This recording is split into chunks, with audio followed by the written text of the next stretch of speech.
বন্ধুরা, একটা প্রশ্ন দিয়ে শুরু করি। সত্য কি অতীত কখনো চাপা থাকে, নাকি একদিন না একদিন ঠিকই সামনে চলে আসে?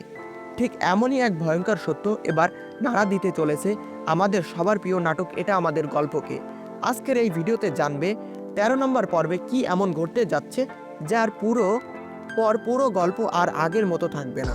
তাই অনুরোধ থাকবে ভিডিওটা শেষ পর্যন্ত দেখবেন, কারণ শেষের তথ্যটাই সবচেয়ে গুরুত্বপূর্ণ। হ্যালো ভিউয়ার্স, আসসালামু আলাইকুম। আপনারা দেখছেন Rabiul update by YouTube channel. আমি রবিউল, আর বরাবরের মতো আজও হাজির হয়েছি নতুন নাটক আপডেট নিয়ে। আজকের ভিডিওতে এটা আমাদের গল্প নাটকের ১৩ নম্বর পর্বের আগাম খবর নিয়ে এসেছি। বন্ধুরা, ১২ নম্বর পর্ব দেখার পর একটা বিষয় পরিষ্কার, ফাহাদের অতীত এখন আর অতীত নেই।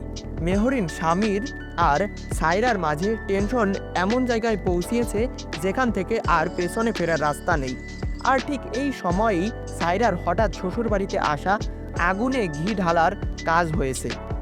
১৩ নম্বর পর্বের শুরুতেই দেখতে পাবেন মেহরিনের ওপর চাপ আরও বাড়ছে। বাড়ির কাজ, মানসিক অপমান সবকিছু একসাথে সামলাতে হবে তাকে।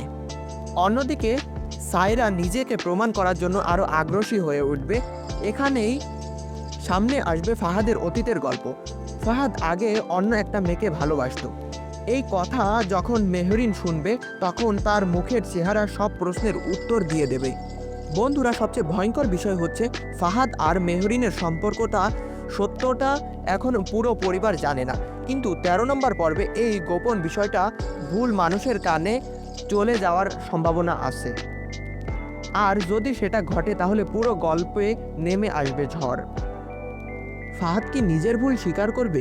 মেহরিন কি সব সহ্য করেই যাবে, নাকি সামিরিন নেবে সবচেয়ে কঠিন সিদ্ধান্ত? কমেন্টে আপনার মতামত জানাবেন। শেষ কথা, রবিউল আপডেট ভাই চ্যানেলে আপনি যদি নতুন আপডেট পেতে চান নাটক সম্পর্কিত, তাহলে এখনই চ্যানেলটিকে সাবস্ক্রাইব করবেন।